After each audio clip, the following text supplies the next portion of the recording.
Now, I want to congratulate Parliament and the Speaker for the bills which you passed, which you handled. As I said in my speech in Ruero, some of these bills help the stability of the country, like the UPDF bill. No one of you talk over now. That one was really one of the speakers. I was watching, you know, sometimes I watch a wonderful BBC. When they are not playing football, they also do some music. Because when they have football, they forget about us. Now, I saw one of the young people, when the young man is a legislator, was saying that in a company, you have got internal procedures where you can exercise administrative discipline. But if it is a crime, it must go to court. Of course it is correct. But if you make a business company, to find a member of Parliament thinking that UPDF is a business company is really a disaster. So I want to congratulate Parliament, I want to congratulate the Speaker for saving us that big problem. Because there's no way UPDF soldiers can go to the magistrate court once they have made mistakes in the barracks initially. I don't think it happens in other armies. So we need some capacity building for members of Parliament.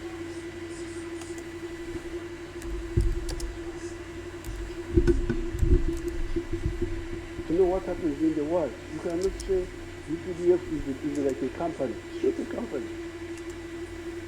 It is a very powerful pillar of the state. And it must be handled in a special way. So I congratulate the Speaker and the front bench, the ministers, and the NRM caucus, and now the NRM caucus of the and other allied friends who are friendly, who are non-members, I want to thank all of them.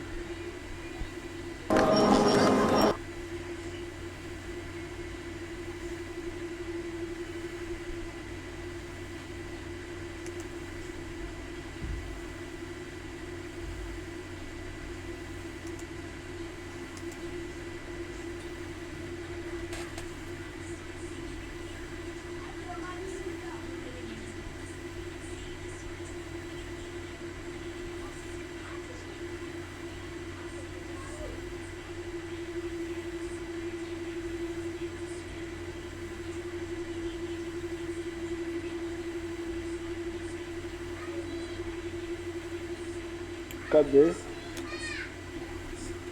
akatali kadde, semmanyi Luganda. Akatali kadde, oli amagumba osola mu mulyango. Bano Baganda ba kika ki bannange.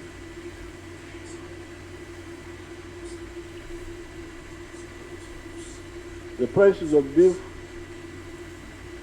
have increased by 10%. In part due to the increased export of beef to the Middle East, which has increased demand. This is good for the cattle keepers.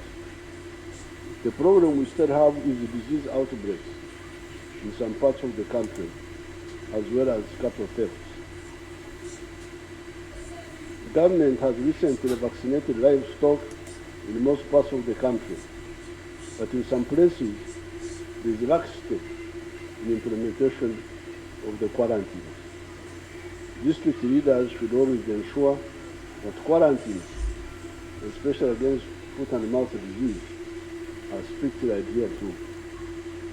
As a result of the strong foundation that the NRM government has built over the years, foreign direct investment was US$ 3.5 billion for 12 months up to March 2024. This was mainly in mining, transport, manufacturing, finance, etc. The single largest source of FDI was the Netherlands, 55%, followed by France, 20%, Kenya, 6%, Tanzania, 5%, UK, 4%, and others, 10%. In 1986, the government collected only $5 billion in revenue because private businesses and manufacturing had collapsed. When the NRM took power, they embarked on the rehabilitation of the economy and adopted the policies of liberalization and reformation of the public institutions. As a result, the revenue collection capacity has improved. Revenue collection is projected at Uganda shillings $31.9 trillion. This financial year, ending in June 2025, equivalent to 14.3% of total economic output of GDP. This is still less than the desired level to finance our development plans. The government plans to collect $37.2 trillion in domestic revenue next financial year, 2025-2026. In order to boost revenue collection, the government will implement the following steps. Number one, enhancing efforts to fight corruption at the URA through regular audits, whistleblowers, and leveraging digital platforms to minimize human interaction. Two, minimizing tax evasion using the electronic fiscal receipt and invoicing solutions, EFRIS, digital tax system, DTS, and inclusive scanners to improve real-time monitoring of taxable transactions, ensure accurate declaration of revenues, and curb under-invoicing. Three, combating smuggling at border points through extended surveillance using advanced technology like drones and tracking systems with increased patrols in high-risk areas. Four, adopting specific tax duties to address under-declaration of values, particularly in the manufacturing and imports of high-value goods. Five, supporting local governments, including municipalities, to increase revenue collection. Six, recruitment and training of more tax officers at Uganda Revenue Authority and other revenue collection institutions. Our economy is now more diversified and more sophisticated. In 1986, the economy depended only on the 3 C's, which are coffee, cotton, and copper, and the 3 T's, which are tobacco, tea, and tourism. According to a study conducted by the Harvard Economic Lab, in the last 10 years, Uganda added 20 new products to its export basket and has an opportunity of harnessing production of 50 new complex products. Some of these new products include ICT equipment, serums and vaccines, medicines, new pneumatic tires, batteries, gas turbines, electronic integrated circuits, transmission apparatus for radio, telephone, television sets, measuring instruments for physical and chemical analysis, and among others. These new products have contributed to the continued diversification of our exports. Manufacturing is the answer to the challenge of unemployment. Uganda has lots of raw materials and human resource that can support factories specializing in the manufacture of automobiles, electronics, steel, textiles, furniture, food products, pharmaceuticals, aluminium products, etc. Some of the new products which are manufactured here and contributing to our export include an electronics manufacturing plant in Namangi Industrial Park, producing 120,000 hair dryers and 60,000 refrigeration parts per year. Number two, pharmaceutical companies producing 4 million single HIV pills and 2 million other medicines per year. Number three, dairy farms which produce 5.3 billion liters of milk, and processing plants such as Royal Milk Enterprises, Desert Farm, Brookside Dairy, Amos Dairies, Lakeside Dairies, GBK Dairy, Pearl Dairy, etc., which process about 800 million liters of milk and 365 million tons of cheese per year. Number four, cut flowers worth $150 million being exported to Europe and other countries per year. Number five, 2,000 tons of avocado and 4,000 tons of bananas being exported to countries like South Sudan, Kuwait, Thailand, and South Korea per year. Electronics, pharmaceuticals, and solar energy products worth $1 million being exported to the regional international markets per year. Therefore, with the roads and the electricity we have now, the emphasis on skills development and the entrepreneurial spirits of Ugandans, the country can increase the share of manufacturing goods in total economic output to the levels of South Korea, Thailand, or Malaysia. In Uganda's case, this is currently valued at $8 billion. It was only $237 million in 1986.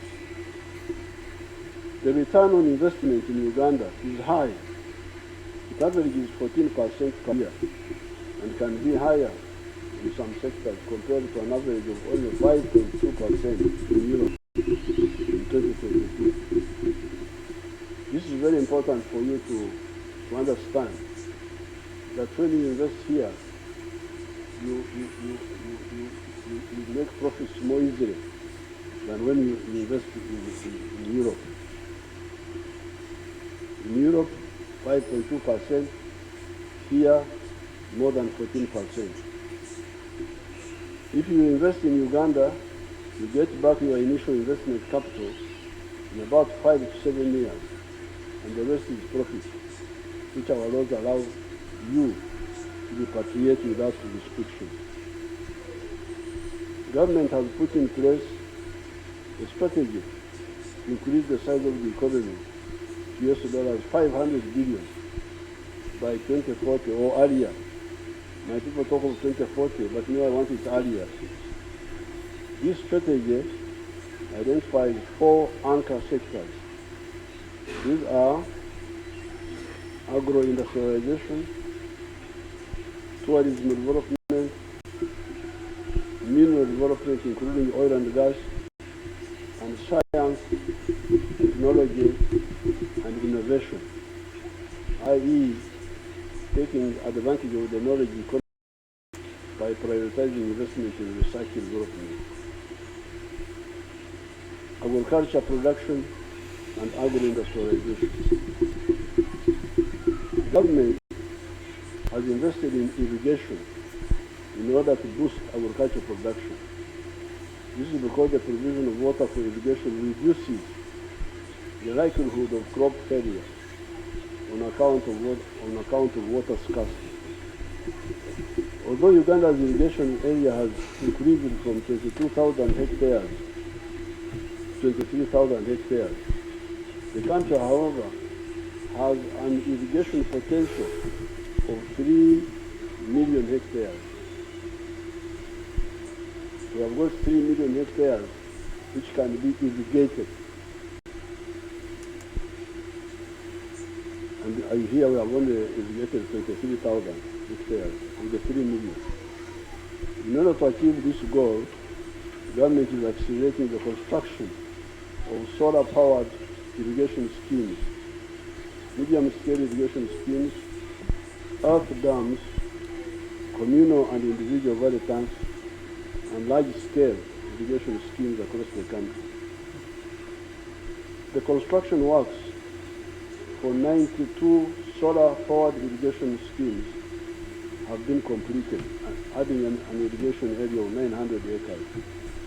These are in the districts of Apache, Uwezu, Buyikwe, Komansindi, Bulisa, Bushenyi, Mutambara, Buvuma, Gomba, Hoima, Isingiro, Kakumiro, etc.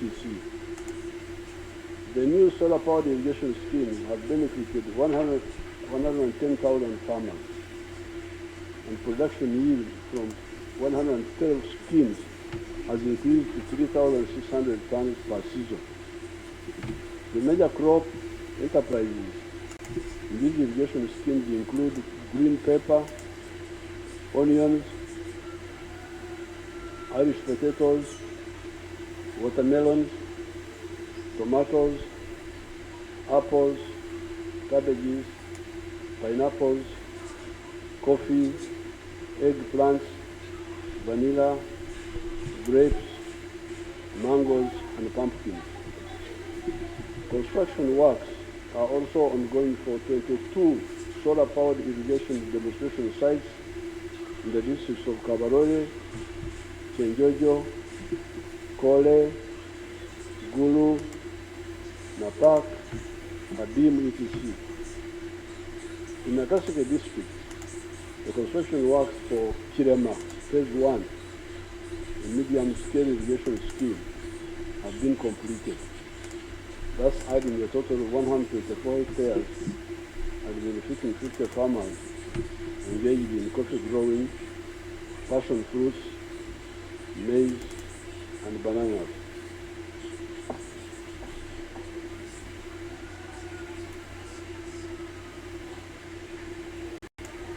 Wow.